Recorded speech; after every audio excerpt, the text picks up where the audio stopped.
예전에 그 육아원이 한옥에 있었던 시절도 혹시 기억하시는 분 계신가요? 네. 아세요? 네. 그때가 그 2010년도에 한번 강 선생님이 모시고 사진가의 서재라는 제목으로 해가지고 이렇게 소규모로 같이 모여서 사진책을 중심으로 이야기 나눈 적이 있어요. 그게 2010년이니까 오늘이 24년이잖아요. 14년이 흘렀어요. 근데 14년 만에 다시 또 선생님하고 이렇게 육아원에서 공간은 달라졌지만 여전히 이렇게 이런 모임 가질 수 있어서 너무 감사한 마음이고요. 아마 오늘 여기 신청하신 분들은 대부분 여기 이렇게 나온 웹자보를 보시고 그 링크 통해서 신청하신 분들이 많으실 거예요. 저희가 웹자보에 실은 이 사진은 1965년이라고 하셨는데요. 65년에 선생님께서 학생 때입니다. 학생 때 찍은 사진이고 아마 제가 발표한 사진 중에서 가장 오래된 걸 겁니다. 1965년. 5년에 그 하양 부근을 지나시다가 그때 그 기차 안에서 찍은 사진이라고 하셨어요. 그러면서 이 사진 얘기를 하시면서 기차 차창 밖으로 이렇게 풍경이 흐르는 것처럼 세월이 정말 빠르게 흘렀다라고 이야기를 하셨어요. 이 사진을 보고. 그래서 그렇게 긴 시간들이 빠르게 흐르고 이랬지만 그래도 오늘 이렇게 저희가 또 다시 모이게 된 것도 그 시간 속에서 또 하나의 소중한 의미가 아닐까 싶습니다. 워낙 잘 아시고 하시니까 제가 다른 구현 설명 드리지 않고요. 시간은 저희가 선생님 이야기 사진책을 중심으로 해서 선생님 이야기를 듣는 시간은 1시간 정도 가질 거고요. 그거가 끝나고 나면 30분 정도 질문하시거나 답하시거나 이런 시간으로 채우실 것입니다. 그럼 강원 선생님 모시겠습니다.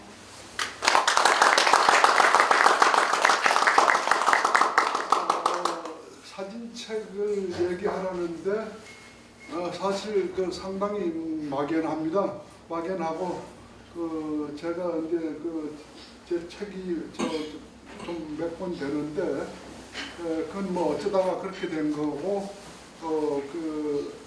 일의 결과로서 이제 책이 나온 것들이 대부분이고 그런데 처음부터 책을 만들겠다라고 작정을 하고 기획을 해서 만든 책은 경주 남산하고 사진과 함께 있는 삼국유사라는 책이 있습니다. 그러니까 경주 남산은 사진집인 셈이고 사진과 함께 있는 삼국유사는 삼국유사 텍스트 사이에 삼국유사의 현장을 찍은 사진들이 들어가 있는 겁니다. 그러니까 그건 사진집은 아닌데 사진이 많이 들어가 있습니다. 그래서 그 두 개는 처음부터 책을 만들어야 되겠다라고 작정을 하고 만든 기획을 한 것이고 나머지들은 어떤 일의 결과로서 쌓여서 결과로서 이제 책들이 나오게 되고 뭐 그런 겁니다.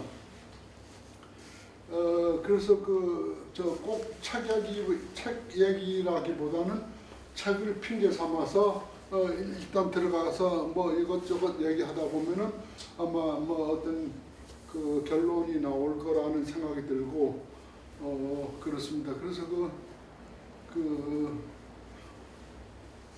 오늘 오시다가 보면 다 알았겠지만은 해가 참 짧아졌습니다. 그러니까 겨울이 되면은 해가 꼴가닥 넘어가면은 캄캄해집니다. 캄캄해지고 여름에는 해가 지더라도 뉘엿뉘엿하면서 밤 9시까지 훤하게 돌아다닐 수가 있고 그렇습니다. 그런데 겨울에는 그게 무슨 까닭인지는 알 수가 없지만은 해가 지고 나면은 딱 전기불 끄듯이 캄캄해지는 겁니다. 그러니까 저로 말하자면은 소시적부터 이제 돌아다니면서 사진을 찍고 그러는데 어떤 겨울에 이제 들판 같은 데서 사진 찍다가 해가 꽃가닥 넘어가서 깜깜해지면은 갑자기 먹먹해집니다. 갈 데도 없고 이게 여기 어딘지도 모르겠고 이제 아주 난처한 생각이 들 때가 많거든요. 그래서 이제 어찌 해가지고 불빛 보고 찾아가서 사람 사는 동네에 가서 이제 잠자리도 구하고 식당도 찾아서 밥도 먹고 하는데 거기서 아무리 시장하더라도 혼자 먹는 밥은 잘 넘어가지는 않습니다.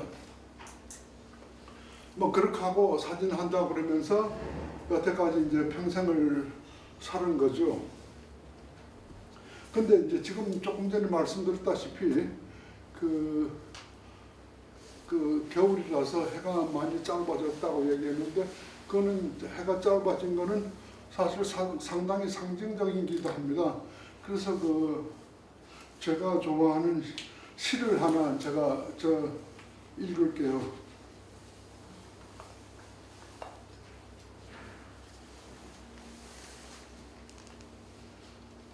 김종길 시인의 시 중에서 사진이라는 제목의 시가 있습니다. 제목이 사진인데 그 사진이라는 시가 들어있는 시집의 제목이 해가 많이 짧아졌다가 그 시집의 제목이고, 그 안에 사진이라는 시가 하나가 있습니다. 근데 이거는 제가 이제 어떤 다른 글을 쓰면서 이 시를 인용한 적이 있습니다. 그러니까 이 시가 막 발표됐을 때라고 생각되는데, 그 당시에 10여 년 전에 글 쓰면서 이 시를 인용을 했는데, 보통은 시의 몇 줄을 인용을 해야 되는데 이 시는 전체가 몇 줄밖에 안 되기 때문에 통째로 다 인용을 하는 겁니다. 그러니까 인용이 아니고 사실은 뺏긴 거거든. 뺏긴 거기 때문에 어떤 의미에서는 저작권이 관계가 될 겁니다. 그러나 이제 여기서는 어떤 거는 빼고 어떤 거는 넣을 수 없을 정도로 압축되어 있고 짧은 시이기 때문에 전체가 다 들어가 있습니다. 그래서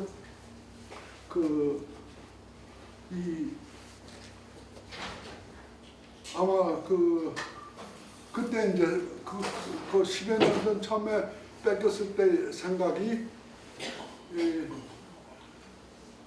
이 시인께서 이거 뺏긴 걸 보고 사진하는 사람 중에서도 시 있는 사람이 있구나 라고 아마 좋아하셨을 거라고 판단을 합니다.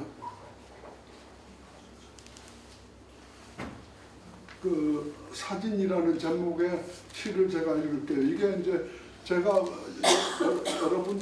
여러 사람들한테 글 쓰고 뭐 하면서 평생을 얘기한 거가 여기 집약되어 있습니다. 그러니까 이 김종길 선생하고 저는 짜고 하거나 제가 이분을 만나본 일도 없는 겁니다. 한 번도 만나본 일도 없는데 이분은 그 얘기를 고소를 다 했는데, 사실에만 충실하다고 해서 예술이 아닌 것은 아닐 것이다. 그리고 두 줄 띄고 한참 뛰었다 다른 가문이라는 얘기거든요. 저 빨랫줄에 아무렇게나 널려있는 헌옷가지들이 받는 따스한 햇살을 무엇이 이토록 참담하게 기록하고 보존해 주랴. 이게 끝입니다. 그러니까 여기에 기록이라는 말이 있고 보존이라는 말이 있고 그렇습니다. 그러니까 여기서는 사진의 본질적인 것, 사진의 본질은 기록성이라는 거를 분명히 얘기하고, 그 기록성이라는 거는 보존해야 된다는 것을 얘기하고 있고, 그래서 상당히 정확하게 이제 사진의 본질을 얘기한 시라고 생각됩니다. 이 이제 김종길 시인의 시 중에서는 아마 여러분들도 알고 계시겠지만은 성탄제라는 시가 가장 유명합니다. 많이 알려져 있고, 근데 제목 때문에 아마 유명할 거라고 생각이 되는데 실상 막상 읽어보면은 여러분들이 읽어보면 성탄제를 찾아서 읽어보면은 조금 당황할 수도 있습니다.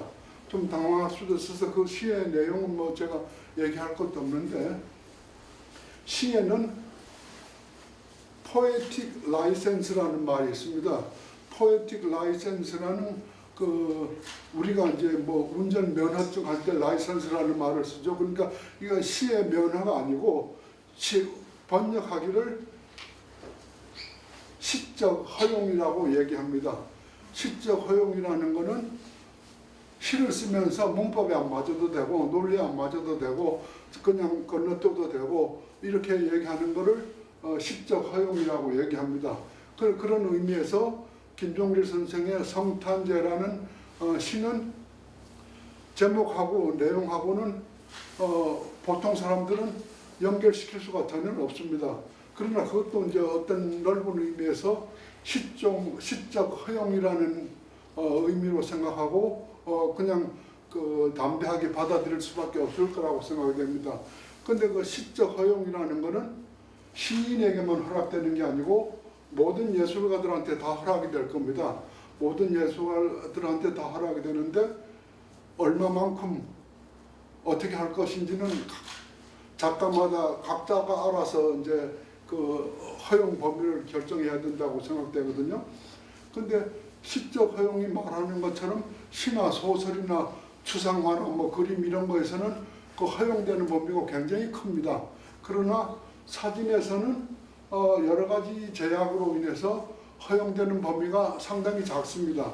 상당히 작고 이를테면은 사진에서는 제 생각에는 제 경험으로서는 그 아날로그 프린트를 할 때 암실에서 아날로그 인화를 할 때 그 허용된 범위를 자기가 결정해서 검은 부분과 흰 부분을 컨트롤하는 거가 허용되는 범위의 가장 큰 거라고 저는 생각이 됩니다. 그래서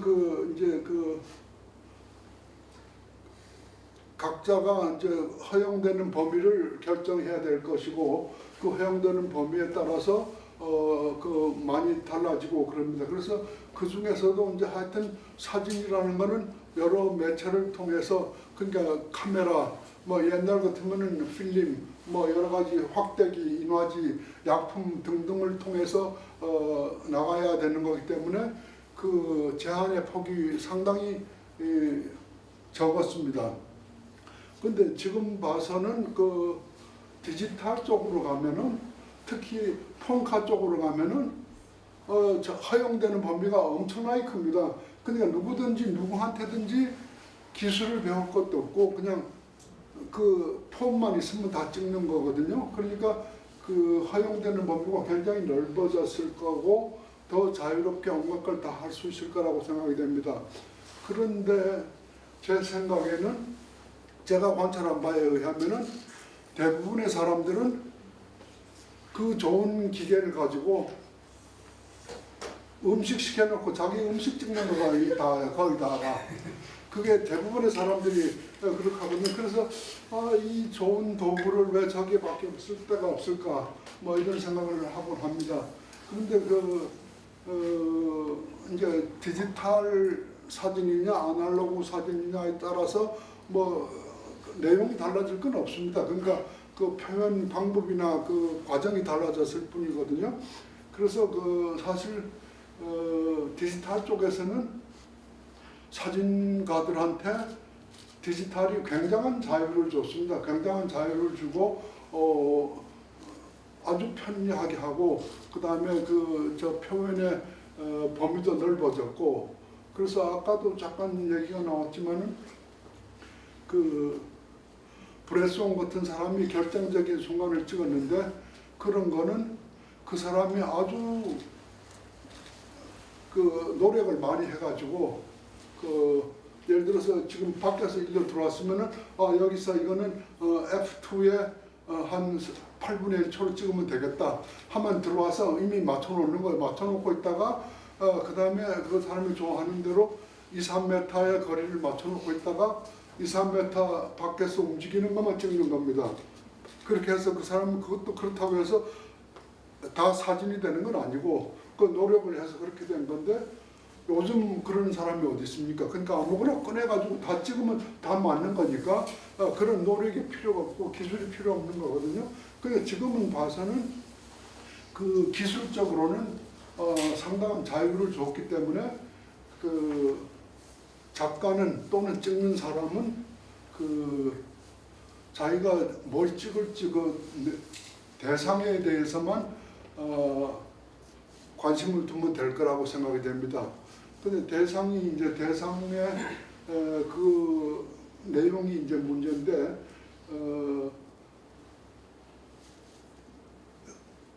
선생한테 무엇을 찍을까요? 묻는 사람이 있는데 그럴 때만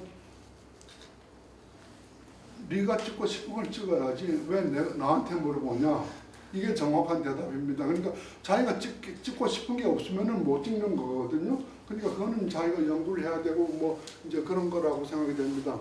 근데 이제 그 여러 가지로 이제 사정상 그 디지털도 발전하고 이게 또 응용이 되고 해서 AI라는 것도 나오고 뭐 어쩌고 해서 AI 보고 사진 어떤 사진을 만들어라 그러면은 만들어주고 뭐 그렇게 해야 되면 사실은 사진가가 필요 없어질지도 모릅니다. 저 기계가 다 해버리면은 사진가가 괜히 힘들게 카메라 메고 밖에서 왔다 갔다 하고 뭐 이렇게 할 필요가 없이 그냥 지금 있는 자료만 가지고 다 취합을 해서 기계가 다 만들 거라고 생각이 됩니다. 그러면 사실 상당히 재미없는 세상이 되는 거죠. 그리고 이제 사태가 점점 복잡해지고 그 다음에 AI가 아니더라도 작가의 성향에 따라서 작품 내용에 따라서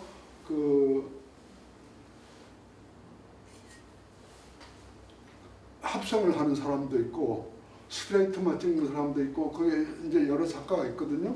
근데 합성을 하는 작가가 나는 합성했다라고 얘기를 하고 합성하는 거는 아무런 관계가 없이 정당한 겁니다. 근데 나는 그냥 스트레이트로 찍었어 그러면서 합성한 거를 내놓으면은 그거는 가짜고 속이는 겁니다. 속이는 거고 이제 그런데 사실은 이제 요즘 뭐 포토샵이나 이런 거가 너무나 발달하다 보니까 몽타주하거나 여러 가지 변수를 부린 거를 육안으로는 알 수가 없는 경우가 굉장히 많습니다. 그러니까 진짜와 가짜를 구별 못하는 거거든요.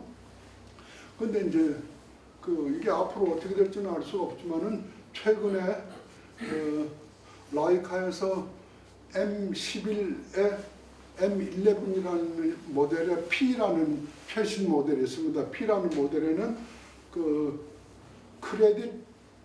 포토 크레딧 크레덴셜이라는 기능이 들어가 있습니다. 근데 그 기능은 거기에는 내 카메라라면 내 이름을 넣고 뭐 여러 가지 해놓고서 하면은 그거를 이제 라이트룸이라든지 기타 조절할 수 있는 어떤 툴에다가 집어넣으면은 이거는 진짜다. 이거는 따붙인 것이다라는 걸 구별해 준다는 거거든요. 그러니까 작가를 못 믿고 이제는 기계를 믿어야 되는 시대가 온 거라고 판단이 됩니다. 근데 그렇게 하더라도 그거 이제 크레딧 밝히는 기계를 지금 라이카에만 들어갔지만은 니콘, 캐논, 뭐 소니 이런 데 하고 구글, 그다음 어도비 이런 데서 합동으로 해서 느슨하게 조직을 만들어 가지고 지금 연구해 나가고 있는 모양입니다. 아직 확정된 건 아니고 연구해 나가고 있는데 라이카에서는 선점을 하더라고 일단 집어넣고 보는 겁니다. 일단 집어넣어놔서 이제 카메라 중에서는 처음으로 들어갔다 그런 기능이 이런 걸로 이제 광고를 하는 건데 아직은 그건 써먹을 거 없고 그 다음에 그게 이제 보통 예술 작품에서는 별로 소용이 없을 겁니다. 그러나 이제 저널리즘이 돼가지고 신문이나 뭐 이런 데 나가게 되면은 신문사에서 크레딧이 들어가서 이게 진짜인지 가짜인지를 기계로 아마 판단해야 될 거라고 판단이 됩니다. 그래서 저 디지털이라는 거가 허용 범위가 굉장히 넓고 상당히 넓게 이제 모든 거를 융통성이 굉장히 넓어졌기 때문에 이제 사람들이 어떻게 이용하는가에 따라서 달라질 거라고 생각됩니다. 그래서 제 생각에는 그냥 저는 어떻게 생각하냐면은 아날로그라는 거 필름 카메라를 얘기하는 겁니다. 필름 카메라 이런 거 할 때는 상당히 제약이 많고 그 당시에는 잘했다고 생각되지만은 그 제약이 저 한계를 많이 줬기 때문에 상당히 답답한 데도 있었고 그런데 지금 이제 디지털 카메라에서는 못할 게 아무것도 없습니다. 디지털이 할 수 없는 건 아무것도 없는 겁니다. 아무것도 없기 때문에 어떤 그 한계 없이 더 좋은 그 내용이 담겨서 좋은 작품이 나와야 될 거라고 판단됩니다. 그래서 저는 디지털이 처음 나왔을 때 굉장히 기대를 했습니다. 이 사진이 어떻게 변모될 것인지 어떻게 바뀌어 나갈 것인지를 기대를 하고 관찰했는데 기술이 진보를 하면은 사람의 정신은 퇴보를 하는 것입니다. 그러니까 옛날보다 사진은 더 나빠졌습니다. 사실은 확실히 얘기하자면은 옛날에는 아날로그 카메라로 아까 얘기했던 대로 브레송처럼 부단히 노력을 해가지고 결정적인 순간을 포착해놨는데 지금은 전자동 카메라 가지고 결정적인 순간 찍는 사람이 어디 있습니까? 아무도 없지. 그러니까 이제 시대도 물론 바뀌었지만은 그 기술이 발전하면은 인간은 퇴보하는 거라고 생각이 됩니다. 퇴보하고 그러는 거고 그 다음에 이제 AI가 뭘 합성을 하듯이 합성을 하고 뭐 이렇게 하고 해서 이제 그 여러 가지를 만드는데 아주 비근한 예를 하나 들자면은 요즘 이제 뭐 아무나 커피 마시고 아무나 커피집 천지입니다. 대한민국이 세계에서 몇 번째로 커피 수입국이라는 거죠. 그리고 아무데나 커피가 많고 다 뭐 이제 해서 커피 맛있게 다 한다고 하는데 커피를 맛을 보고 내가 하는 소리입니다. 어떤 사람이 커피를 그걸 뭐 이거 하는 사람을 뭐라고 그러죠? 바리스타가 이걸 하고 이거 맛을 보고 이거 과일 냄새가 난다. 과일 향내가 난다 그러거든요. 그러면 나는 속으로 과일도 수백 가지가 있는데 어떤 과일? 이제 난 그렇게 이제 속으로 질문하는 겁니다. 그러니까 그 막연하게 과일 향기라고 나는데 근데 저는 그 얘기를 듣고 하는 소리가 뭔가 하면은 커피 먹었으면 커피 마셨으면 커피 냄새가 나야지 과일은 과일 먹을 때 과일 냄새 나는 거고 커피는 커피 냄새가 나는 거라고 생각하는 겁니다. 그런데 그 마찬가지로 사진에서도 아까 얘기한 시를 읽을 때 제가 그 설명했듯이 그 사진에서는 기록성, 사실성이 가장 중요한 건데 기록성과 사실성을 다 빼버리고 이 칭찬으로 하는 소리입니다. 이 그림은 그림 같다. 이 사진은 그림 같아. 야 이건 추상화야 추상화. 그리고 칭찬하는데 사실은 칭찬이 아니고 욕하는 겁니다. 커피 마시면서 이거 과일 향내가 나는데 하는 거하고 똑같은 겁니다. 커피 마시면 커피 냄새가 나야 되는 거고 사진하면 사진 냄새가 나야 되는 거거든요. 그러니까는 그와 마찬가지로 이제 뭐 무슨 기계를 가지고 합성을 했느냐 안 했느냐 이제 따지고 하는 것보다는 원천적으로는 그 모든 거는 작가가 결정해야 되는 거고 작가를 믿고 작가가 기라고 그러면 기고 아니라고 그러면 아닐 거라고 생각이 되고 이제 그렇게 결정해야 되는데 이 지금 기술이 너무 발달하다 보니까 이제 그런 쪽으로 가는 거거든요. 그래서 지금 이제 전자동 카메라가 되고 했을 때 지금 이제 저의 판단으로는 적어도 옛날 사진보다는 기술적인 면에서 내용적인 면에서 훨씬 더 뒤처졌다고 판단할 수밖에 없습니다. 그 다음에 그리고 물론 이제 그 인간의 한계라는 게 있기 때문에 그 모든 그 어떤 콘텐츠는 이미 선배들이 다 했기 때문에 새로 할 거가 없다. 뭐 그런 얘기인데 사실은 자기가 사는 시대에 자기가 사는 지역에 찾아보면 알맞는 거가 있을 겁니다. 그래서 전부 다 지금 이제 뭐 세계적인 것만 원하고 범세계적으로 뭐 어쩌고 하고 지금 이제 그런 걸 따지고 하는데 그거는 우리가 작은 나라의 후진성이라고 생각이 됩니다.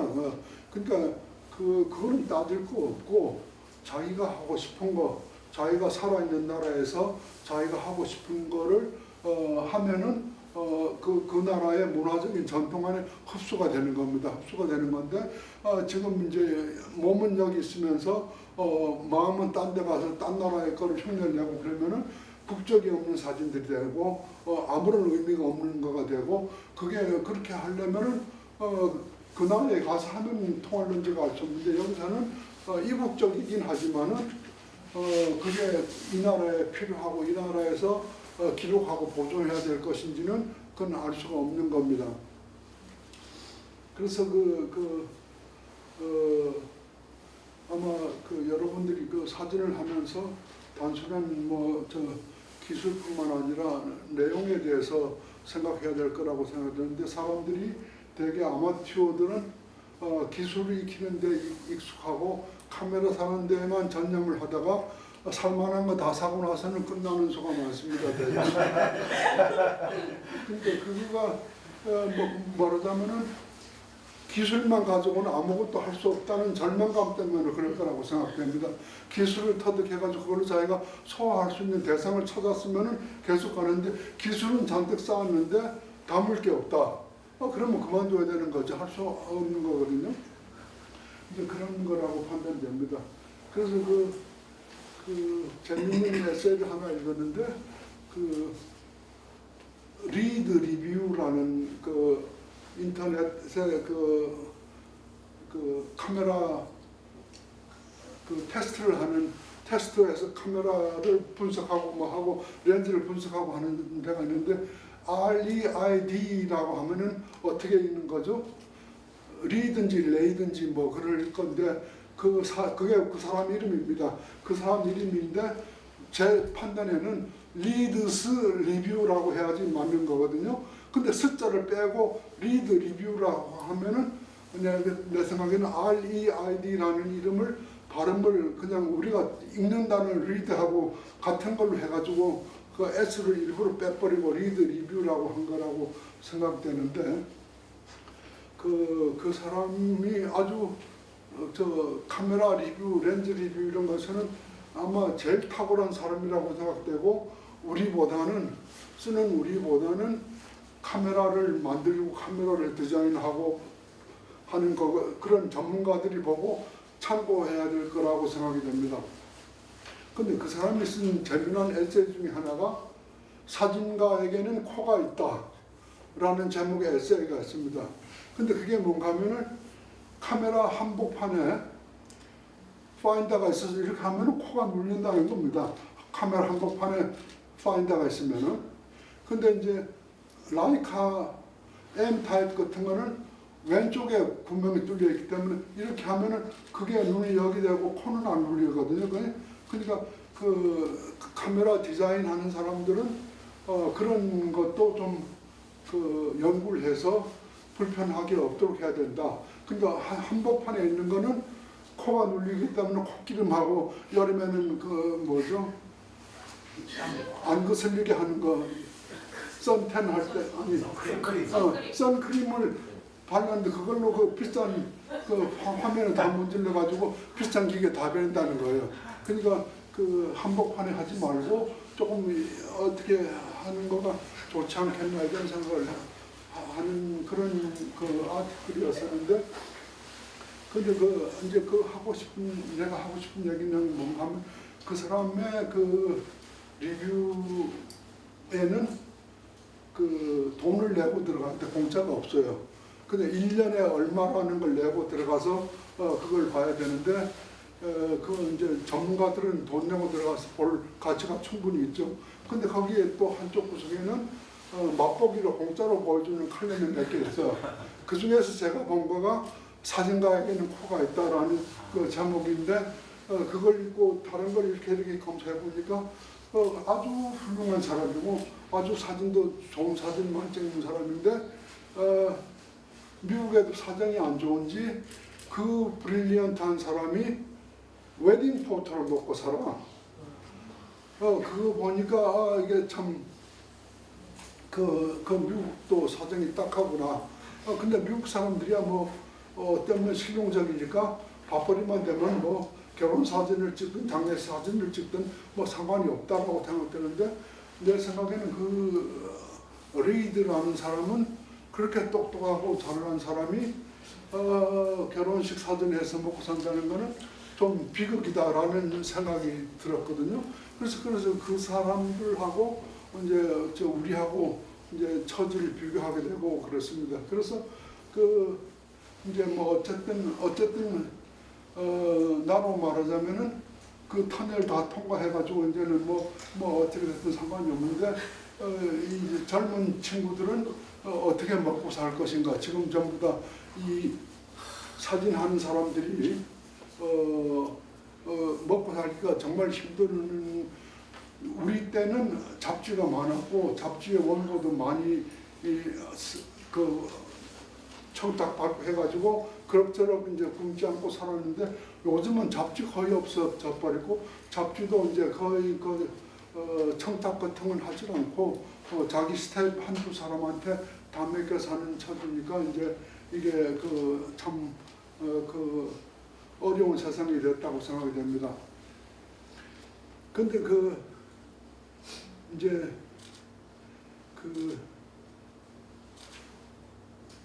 지금 이제 원고로 얘기를 하고 막 하는데 사진 작품 팔아서 먹고 살면 제일 좋죠. 사진 작품 팔아서 먹고 살고 뭐 이렇게 하면 제일 좋은데 아무 작품이나 다 팔리는 것도 아니고 이게 힘들고 그렇습니다. 그런데 이제 거기에서 유추해서 생각해 보면은 모든 예술가는 다 장사꾼입니다. 그러니까 어떤 내용보다는 크기에 따라서 값이 달라져. 이건 100호야. 이건 200호니까 2억이야. 그 다음에 소설도 이건 장편 소설은 원고료가 더 비싸게 나가야 되고 단편은 짧아야 되고 돈이 더 작아야 되고 시는 한 편이 얼마고 전부 다 가격이 다 정해져 있는 겁니다. 가격이 다 정해져 있고 그러니까 예술가라는 거는 내 생각에는 사진가를 포함해서 수공업자들입니다. 전부 다 수공업자들이고 장사꾼들인데 스스로가 나는 장사가 아니라고 우기는 장사꾼들입니다. 근데 이 세상에 공짜로 작품 주는 사람이 어디 있어? 전부 다 팔고 사고 하는데 그 팔고 사는 거는 장사거든요. 장사인데도 불구하고 나는 장사다라고 얘기하는 예술가는 아무도 없어.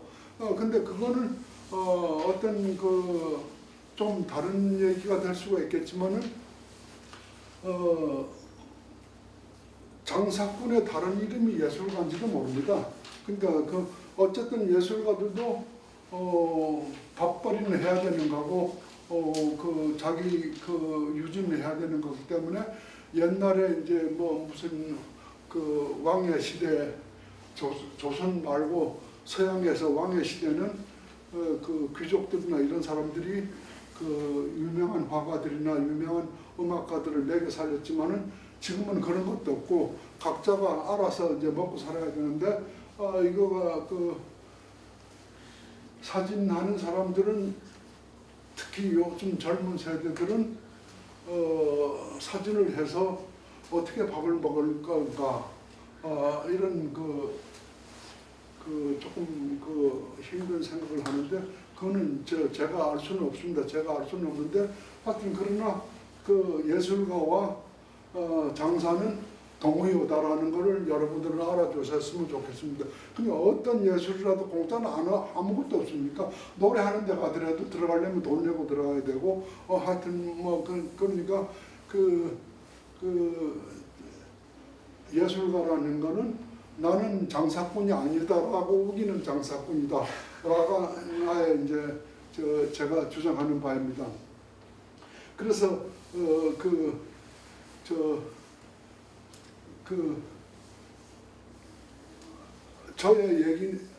저의 아이디어는 아니고 우리의 친절한 박 관장의 아이디어일지도 모르겠는데 여기 제 책 팔라고 갖다 놨습니다. 몇 번이나 팔렸는지는 알 수가 없지만은 근데 결과적으로는 내가 의도했든 안 했든 간에 책 공고로 주는 거 아무것도 없으니까 결국은 이제 책의 장사라고 얘기하지는 않고 책의 저자라고 아주 고상하게 얘기하지만은 결국은 뭐 따져 나가면 장사의 원흉이 저자야. 이제 그렇게 되는 거고. 그런데 그러니까 그런 거가 어떤 작업의 결과로서의 대가라든지 이런 거가 충분히 받을 수 있으면은 그 참 좋은 거가 될 텐데 사정이 그 점점 어려워져 가는 거 아닌가 이런 생각이 듭니다. 그리고 이제 그 사조라는 것도 사진의 사조라는 것 사진뿐만 아니라 예술 사조라는 것도 시대에 따라서 계속 바뀌고 이제 그러는데 지금 봐서는 제가 이제 그 시골에 자주 다니고 농촌 사람들을 많이 찍고 뭐 그러는 걸로 이제 저 평생을 지낸 사람인데 요즘은 시골 가면은 사람이 하나도 볼 수가 없어. 여름에 가도 없고 가을에 가도 없고 여름에 가도 없고 이게 다 어디 가서 뭘 하는지 모르겠어요. 그러니까 사람 찍는다는 건 어렵고 그 다음에 이제 더군다나 시골에서는 조금 덜한데 아직까지는. 근데 서울 같은 데서는 길가에서 함부로 사진 찍지도 못해. 전부 다 자기 초상권 주장하고 뭐 어쩌고 한다고 그러고 신문에서는 길가에 스케치라고 길가에 가는 사람들 사진 찍어놓고는 눈까지 가려놓습니다. 눈 가려놓아서 누군지 못 알아보게 해놓고 그렇게 해야지. 그거 안 하면은 찍힌 사람이 신문사 고소한다고 뭐 변상하라고 그러고 때를 쓰고 그러니까 신문사에서도 길가에서 사진 찍는 걸 굉장히 힘들어 하거든요. 그와 마찬가지로 이제 우리도 아무리 작품이라고 우기더라도 길가에서 찍어서 했을 때는 그게 이제 초상권 뭐 이런 거에 해당되기 때문에 조심해야 될 거라고 생각이 됩니다. 그래서 아까 얘기했다시피 제가 이제 김종길 선생의 시를 통째로 뺏겼는데 그거는 이제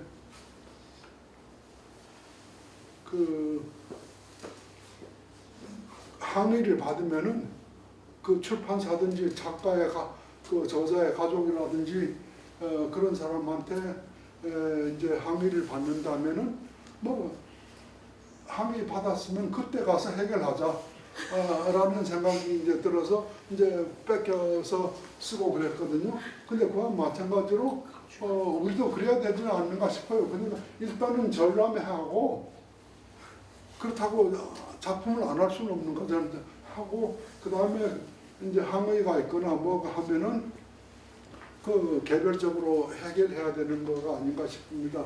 그래서 실제로 모든 룰에 도덕적인 거겠죠. 도덕적인 룰에 해당돼서 그렇게 한다면은 우리가 길가에서 찍은 사진은 아무것도 없어요. 아무것도 없고 오히려 사람 지나가면 그것 좀 비키라고 얘기하고 찍어야 되고 뭐 그럴 거라고 생각이 드는데 그 시대마다 조금 다른 거가 있는데 그러니까 여러 가지로 어려운 상황이라고 생각이 됩니다.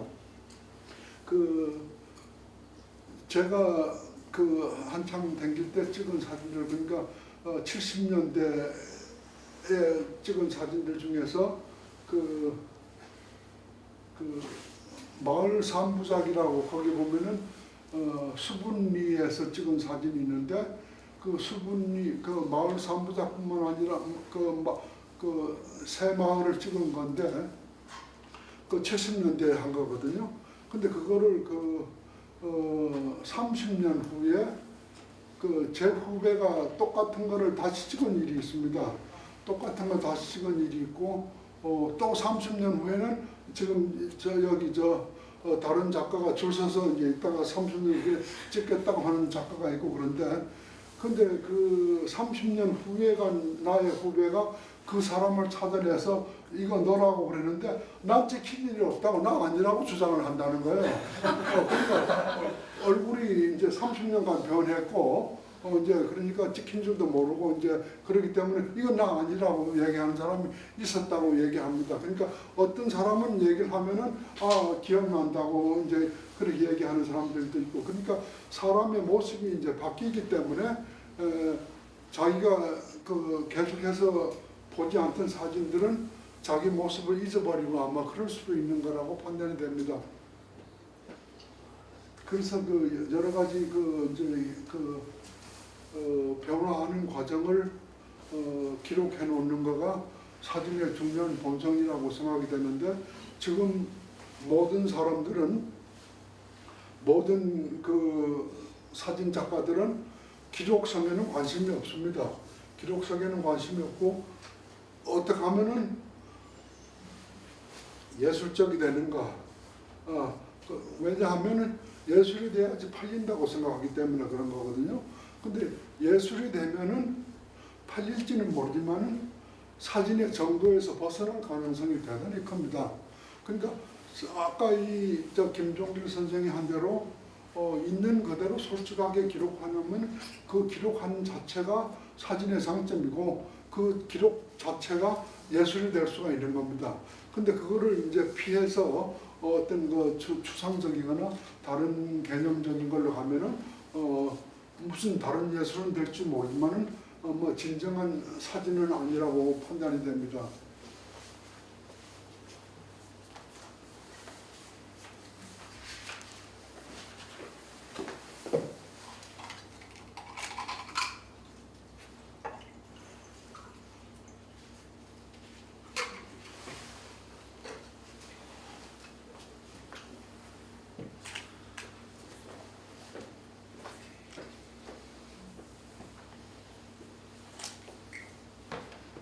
아까 이제 저 다시 뭐 책 얘기로 돌아가서 제가 이제 제 책 중에서 두 권은 처음부터 책으로 하겠다고 기획을 하고 일한 거고, 나머지는 이제 어떤 작업의 결과로서 나온 거라고 그렇게 말씀드렸습니다. 근데 그 대부분의 경우에 어떤 경우에 누구나 출판사에 가서 책 낼 수도 없고 다 그렇습니다. 그래서 그러면 이제 그 편의상 편의상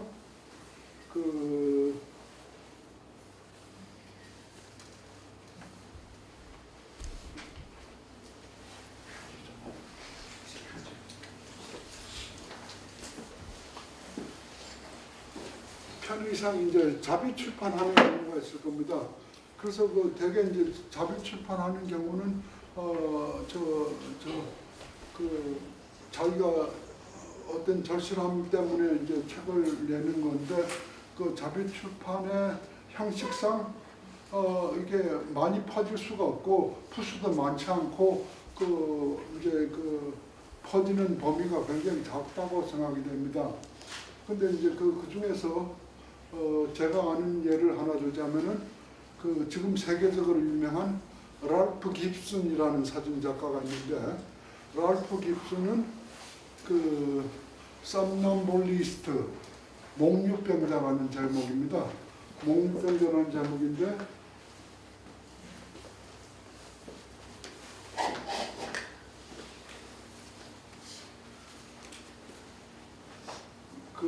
몽유병자하고 같은 그러니까 책이 한 20페이지도 안 됩니다.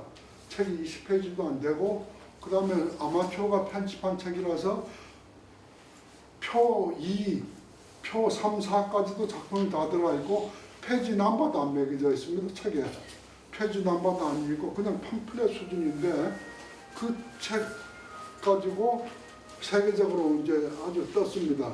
그러니까 그 책의 모양이라든지 뭐 그런 거보다는 그 내용이 좋으면은 뜰 수도 있다고 생각이 됩니다. 그래서 랄프 깁슨은 데자비하고 더 데이 오브 씨라는 거하고 썸남볼리스트하고 세 권 가지고 세계적으로 떴는데, 셋 다 그 사람은 자비 출판을 했고, 그 다음에 자비 출판도 출판사가 있어야 하는데 해주는 출판사가 없으니까 자기가 출판사를 하나 등록을 하고, 그래서 자기 출판사 해가지고 그 다음에는 거기에 이제 지금 한국에 많은데 총판을 해주는 데가 있습니다.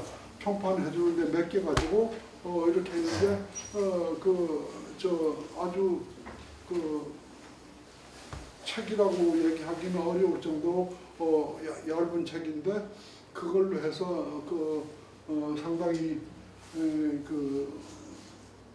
많이 팔렸고 그래서 그걸 주목을 받고 이제 세계적인 작가의 반열에 올랐는데 지금은 뭐 두꺼운 책 이런 책이 어마어마한 책들이 많이 나오고 좋은 책들이 많이 나왔죠. 근데 그와 마찬가지로 여러분들도 자신이 있고 절실함이 있으면은 뭐 자비 출판이라도 할 수밖에 없을 거라고 생각이 됩니다. 근데 그게 이제 예를 들어서 시집이거나 뭐 그렇다면은 뭐 제작비도 얼마 안 들고 얼마나 할 수 있는데 특성상 사진은 인쇄비도 비싸고 여러 가지 제약이 상당히 있을 거라고 생각이 됩니다. 그래서 저는 일하면서 상당히 럭키하기 때문에 출판사들 잘 만났고 그래서 이제 책들을 내고 그랬는데 여담으로 이제 얘기를 하자면은 제가 사진과 함께 있는 삼국유사 같은 거는 한국에는 삼국유사에 대한 판본이 한 20여 종이 나와 있을 겁니다. 20여 종이 나와 있는데 삼국유사는 읽을 때 가장 중요한 거가 본문보다는 주석입니다. 밑에 있는 거. 주석을 누가 얼마만큼 잘 따라하느냐에 따라서 텍스트의 내용이 이제 이해하기가 쉽고 결정이 된다고 판단되거든요. 근데 제가 여러 판본을 읽은 이유는 주석이 다르고 한문으로 삼국유사가 이련이 썼지만은 다 한문으로 된 거기 때문에 번역본들이 나와 있고 그런 건데 번역을 어떻게 하느냐에 따라서 내용이 다 달라지는 거고 그다음에 주석을 뭐라고 붙이느냐에 따라서 다 달라지는 겁니다. 그래서 주석을 참고하기 위해서 여러 권의 책을 쌓아놓고 제 작은 작업실에서 공부를 하고 있는데 까치 출판사의 박종만이라는 사장이 놀러 왔다가 무슨 공부를 이렇게 열심히 하느냐고 그래서 그냥 조금 참고할 게 있어서 이렇게 한다고 그러면서 근데 뭘 하냐고 그래서 이렇게 해서 삼국유사에는 신화적인 얘기입니다. 신화적인 얘기고 허무맹랑한 얘기고 정말 꿈꾸는 것 같은 얘기고 문학적인 서술이 많고 그렇습니다. 그럼에도 불구하고 그 단원마다 이거는 어디이고 언제다라고 때와 장소를 써놨어요. 그래서 저 사진하는 입장에서는 이 허무맹랑한 얘기에 때와 장소가 무슨 소용이 있을까라고 생각하며 그 장소 몇 개를 제가 메모를 해가지고 일부러 그 현장을 찾아가 봤어요. 있는지 없는지. 그런데 이게 웬일로 현장이 다 있어. 그 장소라는 거가 허무맹랑한 소리를 했는데도 예를 들어서 하늘에서 빨간 도자기에 쌓인 바위가 떨어져서 내려왔는데 이렇게 보니까 사면에 불상이 새겨져 있더라. 뭐 그런 얘기입니다. 그러니까 아주 신화적인 얘기인데, 근데 그 떨어진 자리가 어디다라고 나와 있어요. 그래서 그 떨어진 자리 가보니까 진짜 있어. 그러니까 이거는 꿈 같은 얘기가 실제로 있구나라는 생각을. 다만 이제 그런 거가 몇 군데를 해보니까 현장이 다 있어. 그래서 이제 제가 그 다음부터는 정식으로 찾아가야 되겠다는 생각하고 메모를 하면서 그 장소를 다 메모를 하고 뭐 어쩌고 하면서 이제 현장을 찾아가서 이제 기록을 하고 할 생각을 하고 있을 때였는데 까치 출판사 사장이 와서 보고 뭐 하느냐고 그래서 뭐 한다고 얘기를 했더니 그러냐고 뭐 대수롭지 않게 얘기를 하고 이제 해야 되는데 그 다음날 아침에 그 양반이 찾아왔어. 찾아왔을 때는 계약서를 가져와서 그거 내년에 나하고 출판하자. 그래서 나는 공짜로 불러 들어온 겁니다. 그러니까 공짜로 불러 들어온 거기 때문에 그 다음부터는 이제 이 책이 얼마나 팔릴지 알 수도 없지만은 인쇄를 값을 해가지고 그 값을 돈 가지고 여행을 다니고 뭐 그랬었거든요. 그래서 그 사진과 함께 있는 삼국유사는 놀랍게도 아직도 책방에 있고 지금도 팔리는 책입니다. 그러니까 그 내용상으로서 여러 사람들한테 이제 읽히는 뭐 그런 겁니다. 근데 그 책은 이제 그러니까 수명이 꽤 오래 긴 거거든요.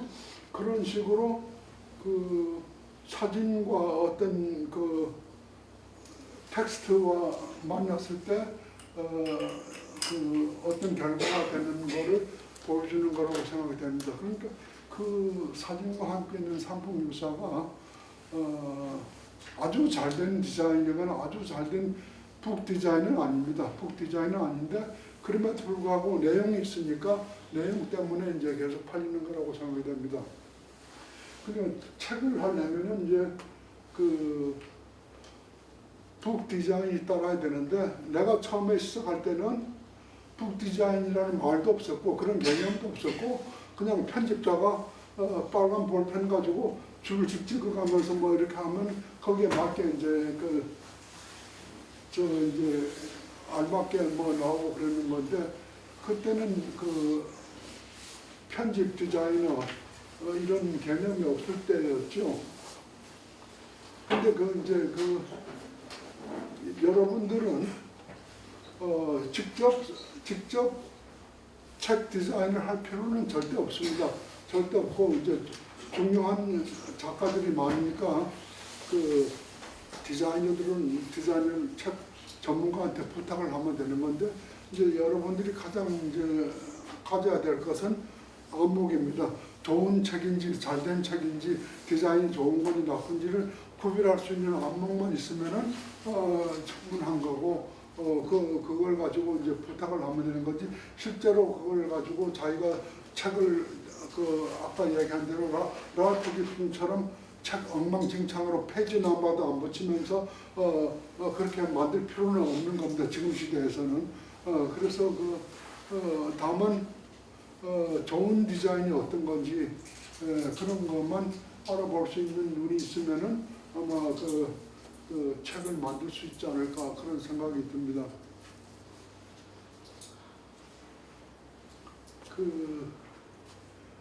대충 이제 제가 준비한 얘기는 다 했습니다. 다 했고 구체적으로 책 얘기를 하자면은 책 어느 한 권만 가지고 뭐 몇 시간을 얘기할 수 있을 겁니다. 책을 실제로 한다는 거는 책 만들어 보신 분들은 알겠지만은 처음부터 끝까지 갈등입니다. 처음부터 끝까지 갈등이고 이렇게 할까 저렇게 할까 그 다음에 이제 디자인하고 상의하면서 이렇게 저렇게 이제 엎치락뒤치락 서로 이제 그 의견 교환을 하고 뭐 여러 가지가 있습니다. 근데 디자인은 여러분들이 할 줄 몰라도 적어도 사진 작가라면은 그 순서는 자기가 결정해야 될 겁니다. 순서는 자기가 찍은 사람이 자기의 내용을 알기 때문에 거기에 기승전결이 있다든지 어느 이미지를 시작해서 어느 이미지로 끝난다든지 하는 걸 쭉 할 수 있으면은 그건 작가 스스로가 할 수 있는 거고 그 다음에 그 시퀀스를 가지고 디자인한테 부탁해서 이제 어떤 책을 만들고 그 다음에 디자인이라는 거는 경우에 따라서 다 달라집니다. 그러니까 출판사에서 얼마짜리 책을 만드느냐에 따라서 책의 크기라든지 책의 지질이라든지 뭐 이런 거 여러 가지가 다 결정이 되는 거니까 처음부터 어떤 완성된 형태를 놓고 검토하는 건 아니거든요. 그러니까 그런 여러 가지를 할 때는 일단 책을 만들려면은 자기는 자기 사진에 대해서는 확실히 빼고 있어서 순서는 자기가 결정할 줄 알아야 된다라는 얘기를 하겠습니다.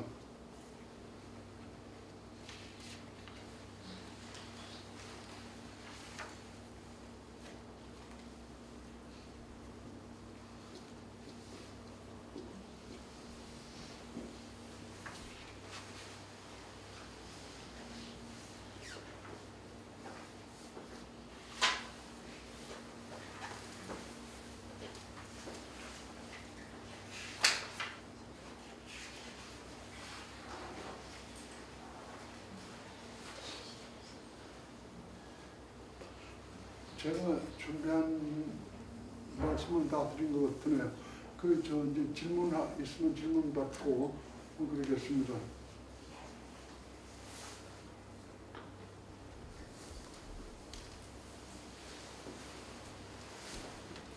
네. 말씀 잘 들었습니다. 한 가지 여쭤보고 싶은 거는 지금 시대의 흐름상 이제 사진이 이제 융복합 시대에 들어섰다. 그래서 거의 요즘에 하는 것들 전시하는 것도 보면 다 뭐 메타 포토그래피 이렇게 해서 이게 원래 저희가 봤던 약간 순수 사진하고는 완전히 다른 뭐 파인아트 컴퓨터나 혹은 뭐 약간 외부에서 페인터칠을 하던가 어쨌든 이게 모든 게 다 이제는 창의성으로 가는 시대가 돼서 어찌 보면 카메라라는 도구가 기록성은 사라졌고 그냥 이것저것 다 갖다 붙여서 그것이 이제는 순수 예술을 추구한다라고 이야기를 대부분 하더라고요. 그래서 선생님께서 말씀하시니까 지금 계속 이렇게 흘러가는 사진들이 본래의 사진상의 의미와는 많이 이탈이 됐다라고 하시는 거죠. 그렇습니다. 네. 그럴 뿐더러 이제 AI 사진이 나오고 합성 사진이 나오고 여러 가지 이제 자유분방하게 디지털 기술이 발전돼 가지고 이제 뭔가를 묘사하는 사진이 아니고 다르게 보이는 사진이 예술이라는 거거든요. 근데 그게 이제 시대가 그렇게 갈 수가 있고 사진이 그렇게 됐습니다. 그거는 사진이 사진을 하는 게 아니고 사진이라는 표현 방법만 빌려간 거거든요. 사진을 하는 게 아니죠. 그러니까 인화지 위에 있다고 해서 카메라로 했다고 해서 사진이 아닌 거거든요. 그러니까 아까 제가 말씀드린 대로 본질이라는 것은 바뀌는 거가 아닙니다. 바뀌는 건 본질이 아닙니다. 본질이라는 건 그러니까 쇠퇴를 하더라도 남아있는 거거든요. 그러니까 그 본질이라는 것은 기록성이다라는 거고 그 다음에 어떤 정확한 재현성이라는 거고 그런 거가 있기 때문에 저의 생각은 지금 이제 이게 조금 AI가 나오고 하는 거가 참 잘된 기회라고 생각되는데 거기서 조금만 더 나가면은 다시 복구할 겁니다, 옛날로.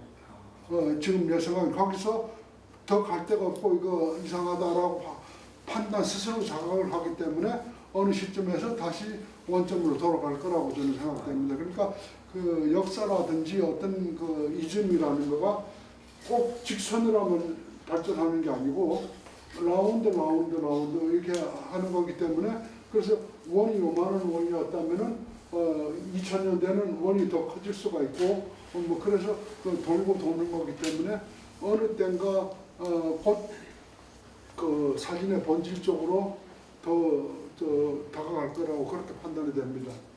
감사합니다. 저의 희망사항입니다.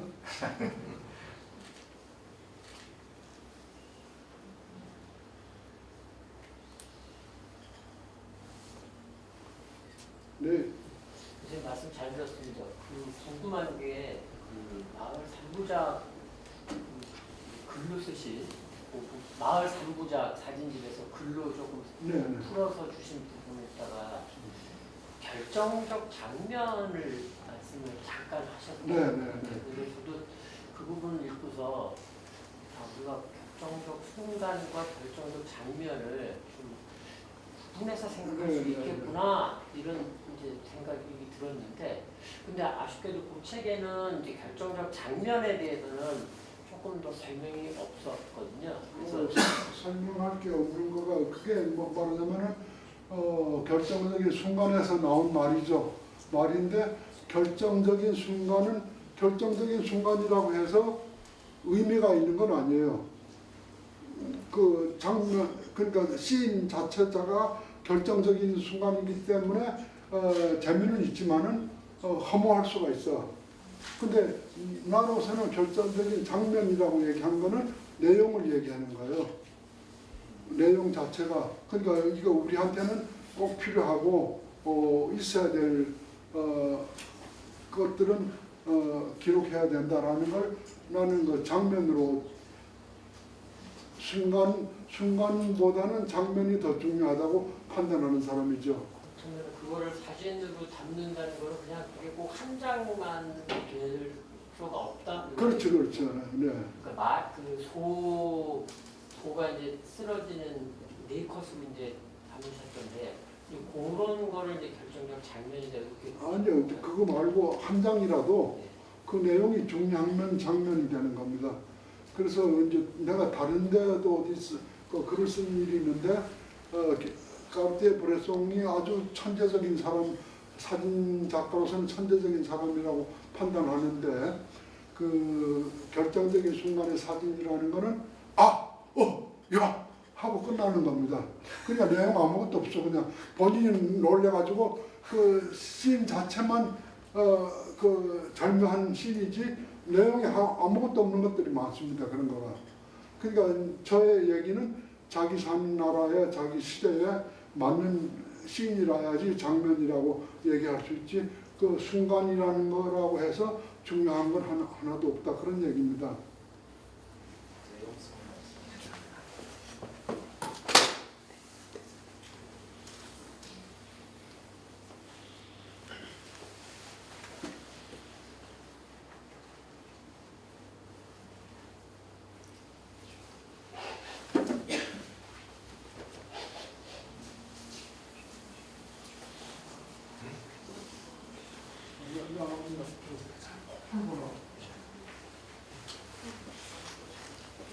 여러분 노래 한번 해주세요.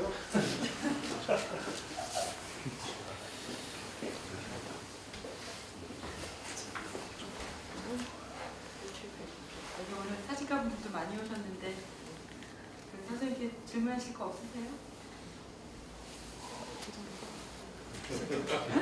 생각 중이세요?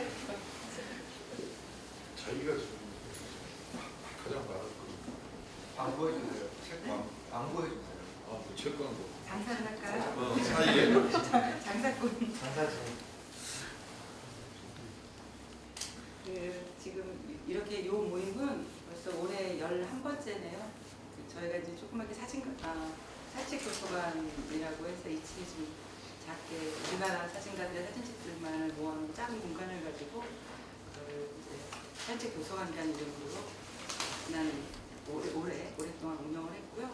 그 중에 프로그램 중에 하나가 사진가와 사진책 이런 게 있었어요. 그게 사진책을 중심으로 해서 그 사진가의 어떤 작업 세계라든가 그분의 어떤 일대기라든가 이런 것들을 들어보는 시간이었고 1월 달에 이상엽 작가로부터 시작해서 지금 이번 달까지 이렇게 11회까지 오게 됐네요. 선생님 막간을 이용해서 장사했습니다. 네. 장사해야죠.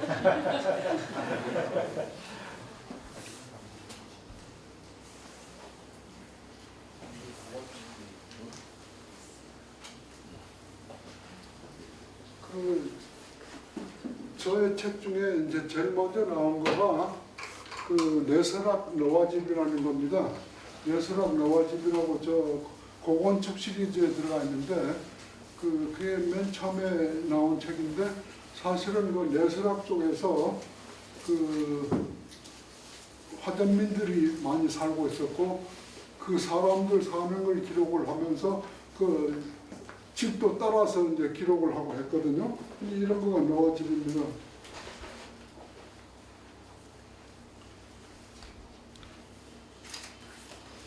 이런 거가 이제 너와집이거든요. 그러니까 그 너와라는 거는 널이라는 거는 판자를 얘기하는 겁니다. 판자를 가지고 얹어놓고 비를 막는 거거든요. 그래서 판자를 얹어놓으면은 날아가니까 못 날아가게 돌을 눌러놓는 거거든요. 그런 건데 여기에 사는 사람들을 그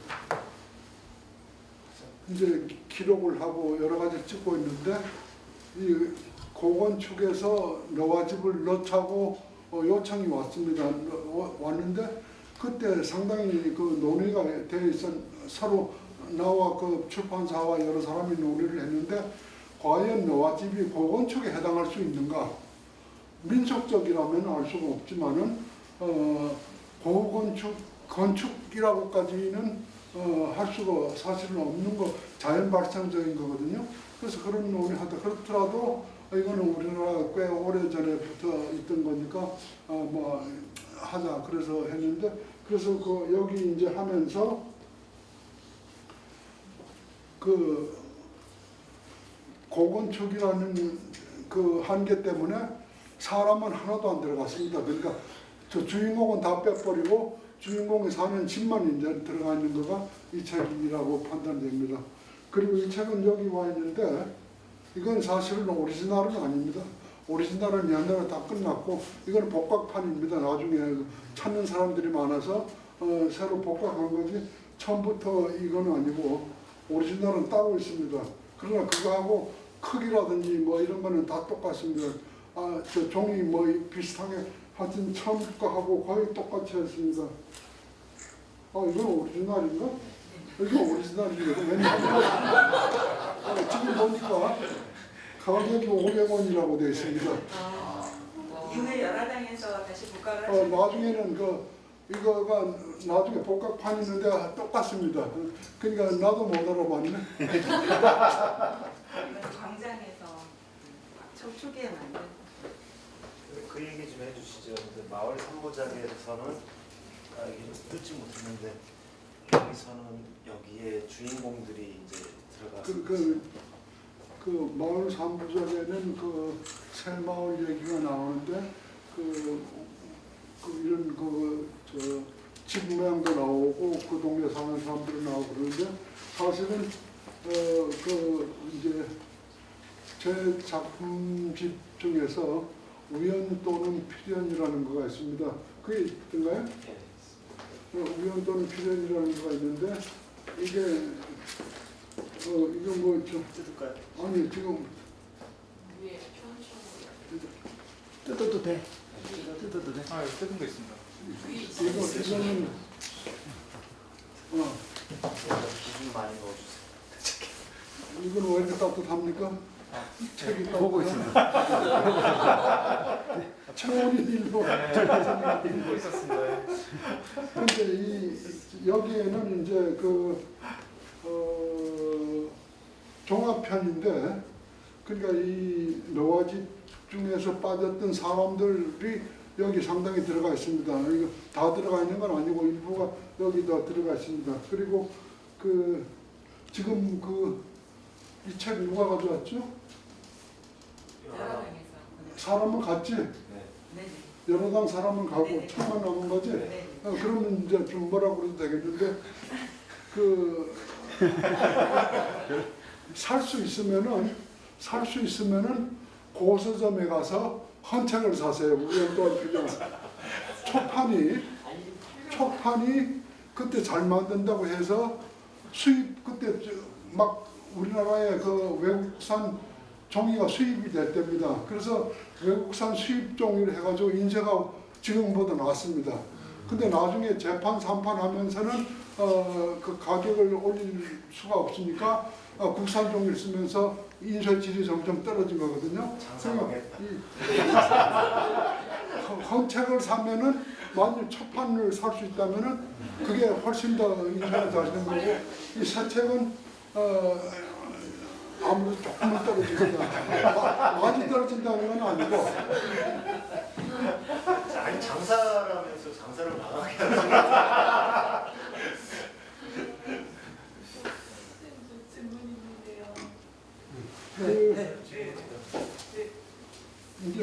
하는 이제 잠깐만요.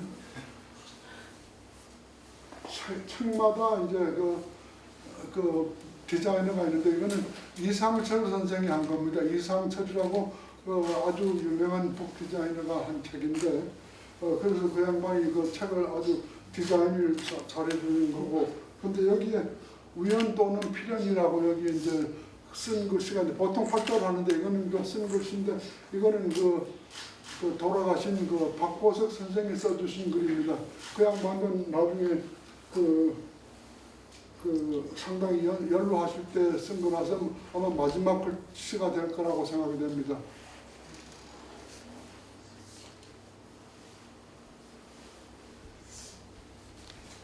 인쇄가 안 좋죠.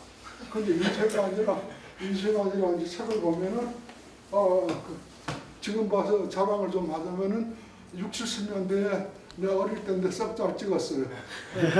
생각보다 지금처럼 내가 뭔가 경험 있고 뭐 그럴 때가 아니고 그냥 볼로 다니면서 찍을 때인데 그 당시에는 지금처럼 뭐 사진학교가 있어서 사진학교 가서 배운 것도 아니고 그 이제 혼자서 꾸물거리면서 한 것 치고는 썩 잘한 겁니다.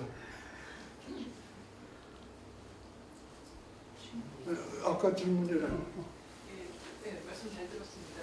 그 선생님 그 삼국유사 작업하실 때 그 내용을 그거를 좀 여쭤보고 싶은데요. 그 아까 말씀하신 것처럼 삼국유사에 뭐 사불산이라든지 이렇게 왜 그 구체적으로 그러니까 그 장소가 있는 곳을 다 택하셨을 거 아니에요. 근데 삼국유사에 보면은 이렇게 왜 설화 그 내용은 있는데, 그러니까 왜 추상적으로 나온 것들은 이제 다 뺄 수밖에 없고요, 당연히.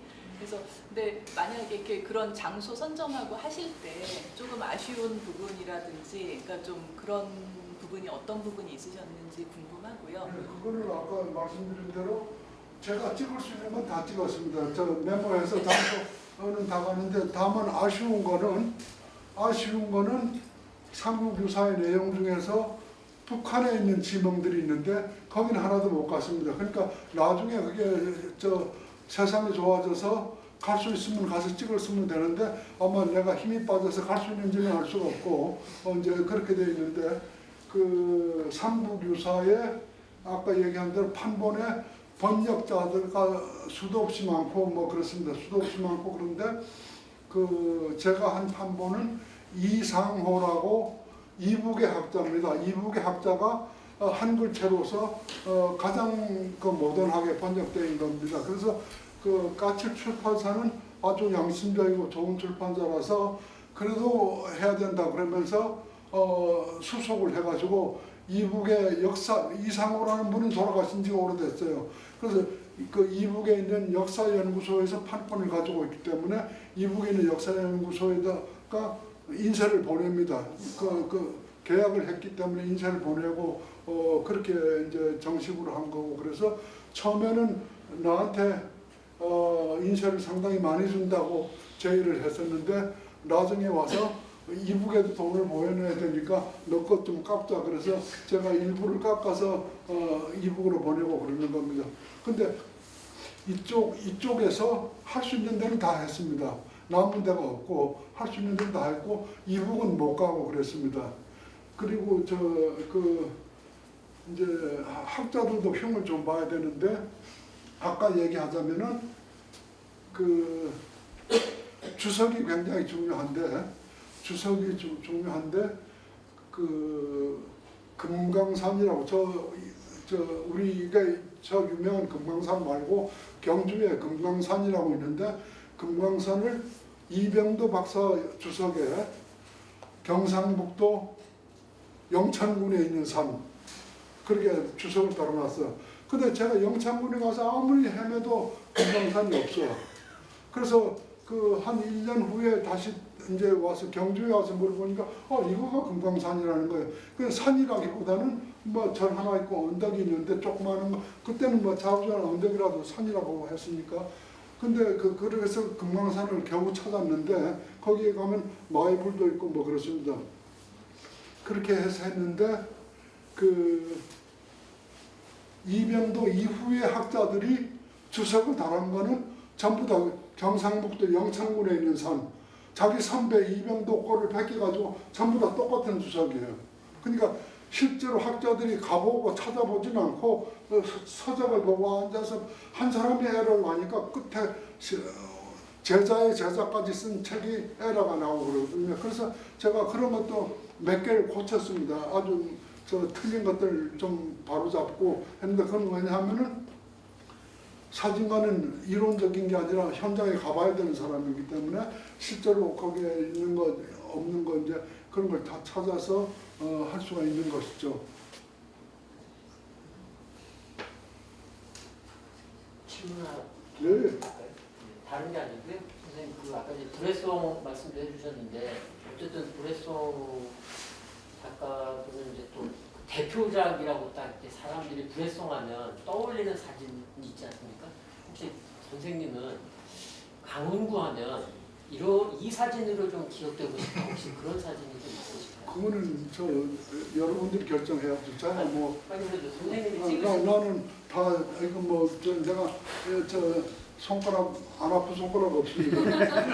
저는 다 손가락 아픈 거고 그렇기 때문에 여러분들이 결정해서 강원구는 어떤 거가 대표작이야. 그러면 뭐 나는 뭐 거기에 이 없이 따라갈 수밖에 없는 거거든요. 그래서 그 찾아가기 하나를 찾아가기는 어렵습니다. 그리고 아까 얘기한 대로 그 말귀를 잘못 알아들을 수도 있어서 다시 반복하자면은 불회송의 결정적인 순간에 대부분의 사진들은 아, 와, 야 하고 놀라는 사진들입니다. 그렇다고 해서 내가 비하하는 건 아닙니다. 그러니까 의미가 없다는 것이죠. 그러니까 찬스가 좋았을 뿐이지 거기에 꼭 절실한 의미가 있는 건 아니거든요. 역사적인 의미라든지 사회적인 백그라운드라든지. 근데 사진으로서는 아주 절묘하고 기가 막힌 거지만은 내용상으로는 맥락은 없다는 겁니다. 그러니까 그 불회송의 결정적인 사진집을 보더라도 모든 사진이 따로지 한 줄로 꿰어지지는 않았다는 얘기거든요. 그러나 이 우연 또는 필연 같은 거 보면은 고심고심 해가지고 오랫동안 찍은 거를 줄줄 꿰었기 때문에 스토리들이 연결되고 뭔가가 할 얘기가 있는 거거든요. 이제 그 얘기를 한 겁니다. 그래서 야 하고 놀랐다고 해서 나쁜 사진이라고 비하하는 건 절대 아닙니다. 저는 초판 있습니다. 그 초판 있습니다. 우연 또는 필연 초판을 갖고 이제 잘 그래요. 초판을 갖고 계시대. 선생님이 쓰신 책에서 그 사진론이라고 저 두꺼운 걸 내셨는데 그 사진론이라고 그러니까 이렇게 정리를 하신 것 같아서 그 책에 대해서 잠깐만 좀 말씀해 주실 수 있으신가요?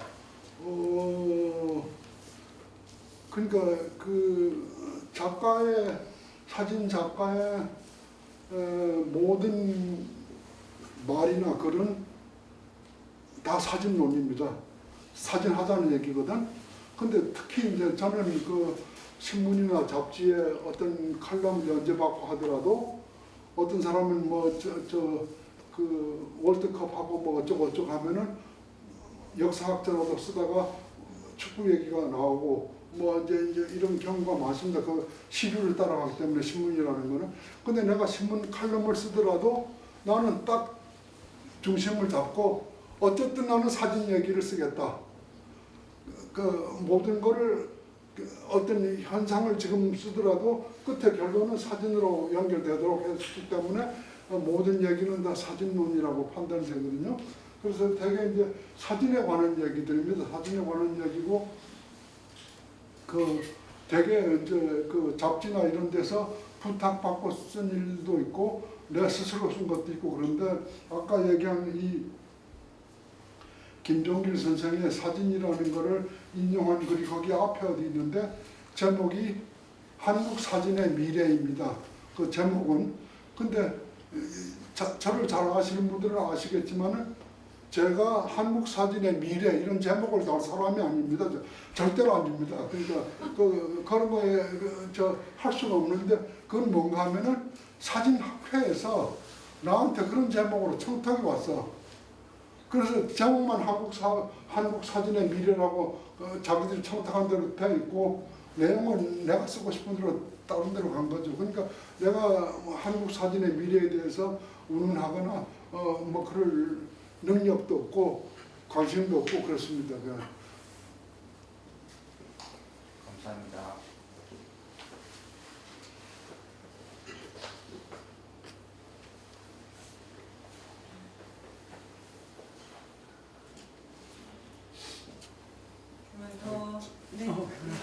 질문 하나 좀 드리겠습니다. 선생님 아까 전에 그 말씀하셨던 것 중에 그 기록성을 가장 그 사진의 본질이라고 말씀하셨고 그 본질에서 그 본질의 추구함을 통해서 결국은 예술로서 승화될 수 있다라고 저는 이해를 했었는데 그 사실 그 기록이라는 것 자체는 그냥 기록 자체일 뿐일 것 같아서 그렇다면 이것이 어떤 예술로서 승화할 수 있다라는 그 개념은 무엇을 거기서 어떤 것들이 더 발현이 되어야 가능할지를 좀 여쭙고 싶습니다.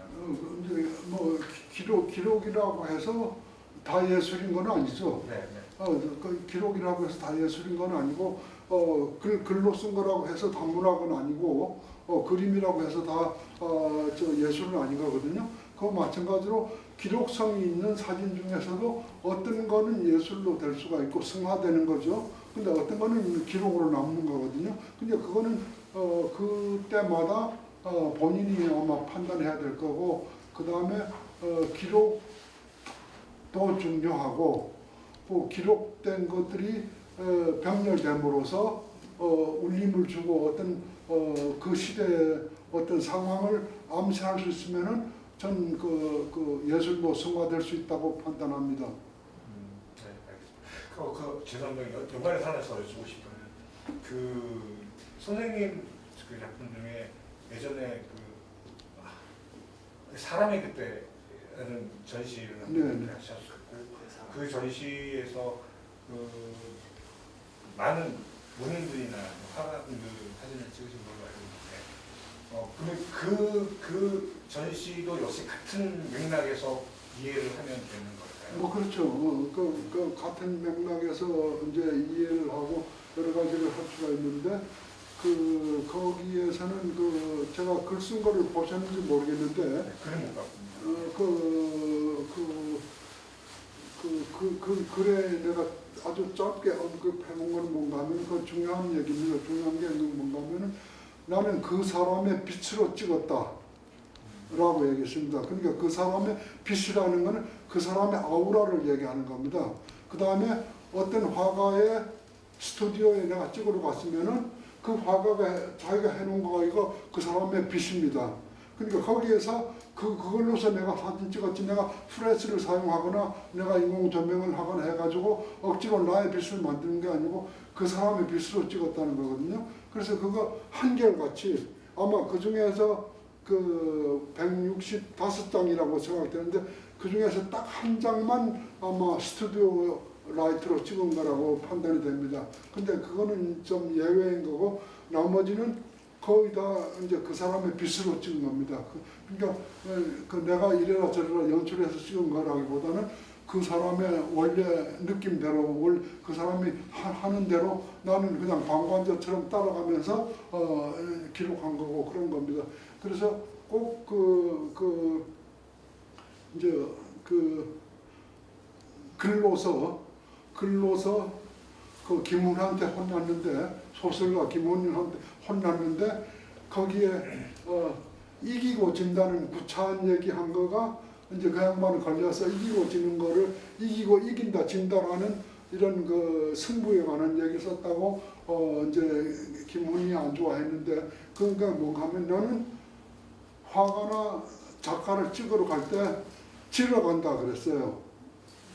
지러 간다고 그러는 게 뭔가 하면은 가서 내가 이기려면은 이래라 이제 저기 앉아라 여기 봐라 웃어라 울어라 뭐 해가지고 나의 의도대로 찍으면은 내가 이기는 거라고 판단을 하거든요. 그래서 나는 진다는 걸 뭔가 하면은 그 사람이 하는 대로 따라가겠다는 거예요. 그 사람이 웃으면 웃고 담배 피면 담배 피는 거고 술 마시면 술 마시는 거고 그 사람이 하는 대로 나는 할 뿐이지 내가 이래라 저래라 안 하겠다. 그러니까 그런 의미에서 나는 지러 간다라고 판단했고, 졌을 때라야지만 사진이 이길 수 있다라는 판단이 듭니다. 그게 그 사람의 본질적인 시켜서 하는 거가 아니라 그 사람 그대로 나오기 때문에 그렇게 한 거라고 저는 판단이 됩니다. 말씀 감사합니다.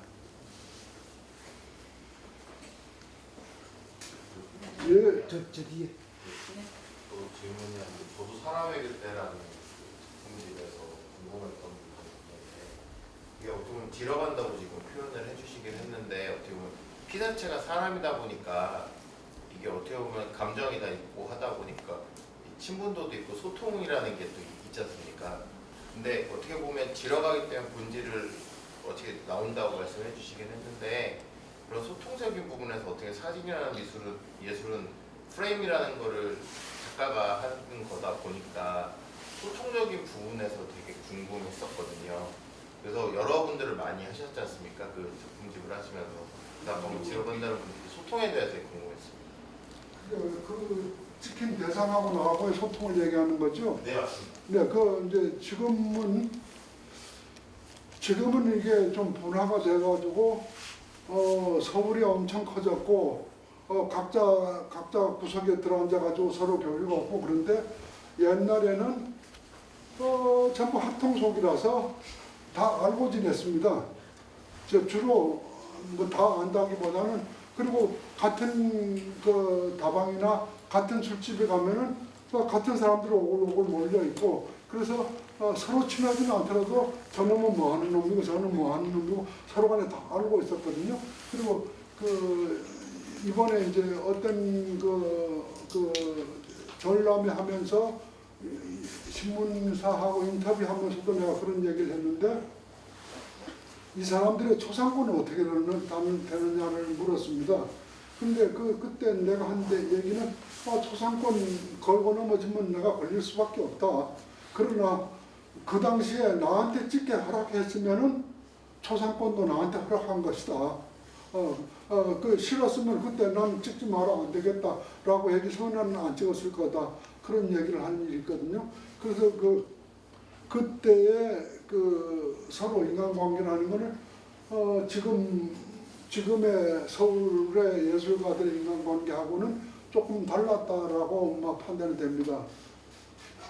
그래서 지금은 같으면 간단하지만 예를 들어서 거기 황석영 작가의 신춘문예 데뷔하고 나서 어렸을 때 사진이 하나가 있는데 그거는 영등포 어디 새방에 사는데 찾아가는데 하루 종일 걸렸습니다. 버스 타고 가가지고 골목에 헤매고 물어서 이제 찾고 그랬는데 그게 오늘날 같으면은 전화 한 통 하면은 찾기도 쉽고 뭐 그럴 겁니다만 옛날에는 집 하나 찾아가는데 하루 걸리고 그랬습니다.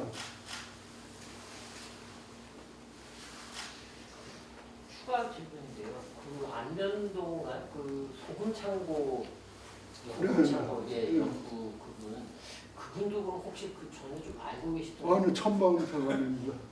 네. 근데 그냥 선선히 그렇게 촬영을 응하신 거고요? 처음부터 허락한 건 아니고 그러니까 이렇게 하는 거 보면은 이제 그 사람이 어떤 마음이 내키면은 허락을 하고 그랬거든요. 그래서 그 사람은 쉽게 허락을 한 사람입니다. 그리고 이번에 이제 제가 중앙아시아 쪽에 암벽화 사진전 본 일이 있는지 모르겠는데 거기도 이제 암벽화 말고 사람들이 많이 나오거든요.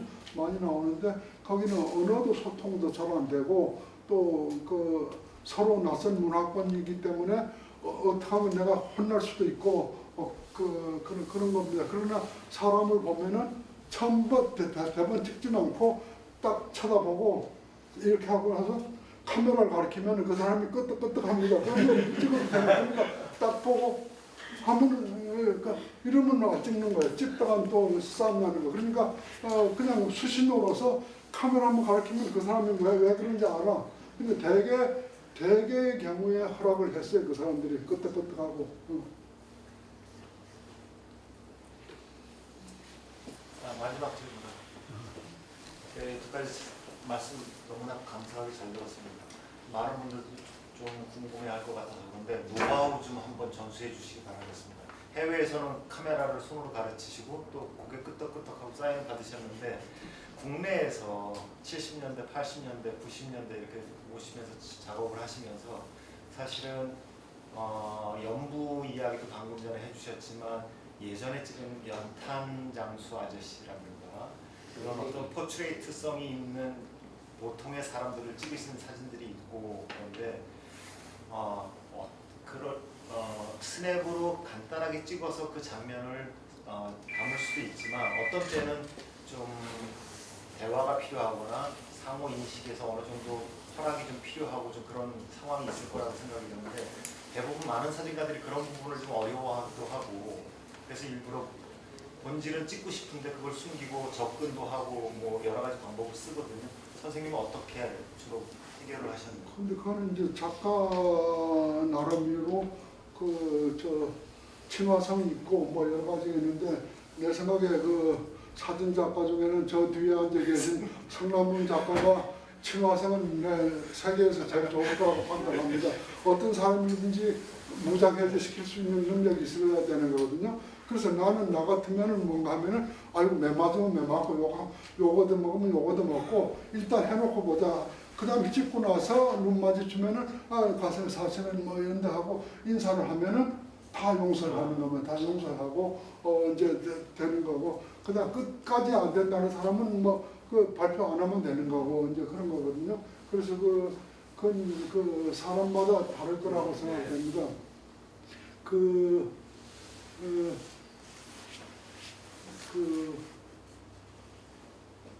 미국 작가인데 지금 이름이 생각이 안 나는데 그 양반이 이제 주로 이제 그 워크숍하고 레슨해서 미국서도 그걸 먹고 살고 하는 사람인데 그 사람은 자기 스스로가 그 말을 잘못한다고 판단하고 행동으로 보여주겠다고 그래서 자기 학생들 데리고 길가에 나갑니다.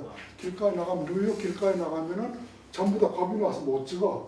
뭐라고 그럴까봐 못 찍고 그러는데 나 하는 거 봐라 그러고 길 건너에 학생들 세워놓고 길 저쪽으로 보내서 나 하는 거 봐라 그러는데 이 사람은 사람이 오면은 한 번만 인사하면은 아무도 뭐라고 안 한다는 거예요. 그러니까 미리 겁을 내지 말고 그냥 그러다가 항의하면은 그만 들어가는 거지. 그래서 그 미국은 이제 조금 다른 우리하고는 좀 다른 습관이고 그런 거죠. 그래서 그 브루스 데이비슨 같은 사람은 그 사람의 걸작 중에 하나가 서브웨이라는 거 있습니다. 그러니까 지하철 타고 다니면서 그 안에 있는 사람들만 찍은 거고 그 교묘하게 찍어가지고 그 지하철 아니지만은 창밖으로 마천루가 보여서 뉴욕이라는 흔적을 보이려고 아주 애를 쓴 그런 사진들인데 그러니까 아주 광각 렌즈를 가지고 안에 있는 사람들 찍고 밖에 마천루도 보이게 하는 것도 몇 장 있습니다. 그렇게 하는데 그 사람은 그 글을 읽어보면은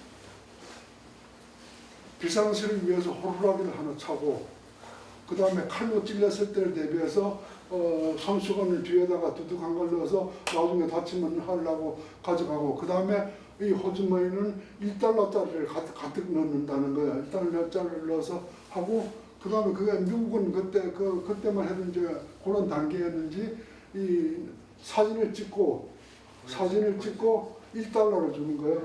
1달러 주고 여기 사인해라. 그러니까 다 사인, 근데 왜냐하면 그 사람이 그 이스트 100th 스트리트인가 그걸 찍고 나서 거기 세를 들어서 그 동네 그 할렘에 세를 들어서 그 아름아름아름으로 소개를 받아서 이웃들 다 찍고 있는데 나중에 책이 나오고 전람회를 하게 되니까 이놈의 자식이 우리를 팔아먹었구나 그러고 그 사람 아파트에 쳐들어갔다는 거예요. 근데 이미 그때는 브루스 데이비스는 이사를 가고 없을 때고 근데 그러고 나서 이제 항의를 많이 받고 뭐 수를 당하고 뭐 어쩌고 하니까 이 사람은 이제 사인을 받아야 되겠다 싶어서 이제 지하철 안에서 사진을 찍고 1달러를 주고 여기 사인해라. 그러면 이제 나중에 문제가 없어지니까 그렇게 해서 했는데 그런 거 그렇게 해서 안전하긴 한데 거기에서 가장 문제가 있는 거 그 사진에서 그 서브웨이라는 책에서 가장 문제가 있는 사진이 뭔가 하면은 사진이 문제가 아니라 문제가 있는 점이 뭔가 하면은 넥타이 맨 사람은 하나도 없어. 다 거절하니까 차려입은 사람은 다 하니까 그건 안 찍었단 말이야. 그러니까 허술해 보이고 노동자같이 보이는 사람들만 있단 말이야. 그러니까 이를테면은 뉴욕 지하철은 노동자만 탄다. 이런 인식을 주는 거거든요. 근데 사실은 넥타이 맨 사람도 있고 숙녀도 있고 뭐 여러 가지 다양하게 사람이 등장해야 되는데 그런 거절한 사람은 아무도 안 나오기 때문에 거기에 차려입거나 깨끗한 사람은 아무도 나오는 게 없습니다. 그러니까 그게 그런 프로젝트의 맹점이라고 나는 판단이 됩니다.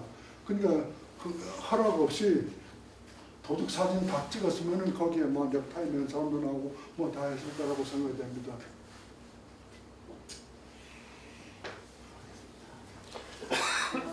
시간 다 됐는데요. 제 선생님이 가장 최근에 보여주신 전시가 한미 뮤지엄에서 했던 암각화 또는 사진 전시였는데 그 작업을 하시러 가기 전에, 그러니까 몇 해 전 이야기예요. 그때 선생님이 이제 카자흐스탄에 혼자 숙소를 구하셨다 그러길래 혼자 그렇게 좀 긴 여정 가시는데 괜찮으시겠냐고 한번 여쭌 적이 있어요.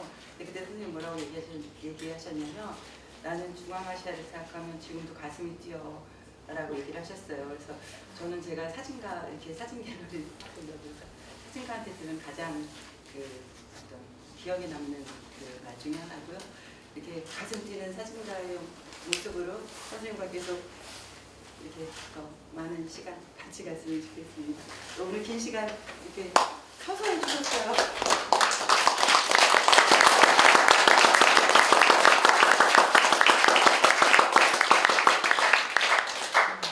네, 저 고맙습니다. 고맙고 영화 제목만 영화를 인용하는 건 아니고 영화 제목만 인용하자면은 데드맨 워킹이라는 게 있습니다. 그러니까 아마 보셔서 알겠지만은 사형되기 직전에 걸어가는 걸 데드맨 워킹이라고 얘기하는 겁니다. 근데 지금 오늘 저녁에 이거는 어쩌면은 데드맨 스피킹이 아닌가 이런 생각이. 선생님. 작품 활동 계속 해주셔야죠. 감사합니다.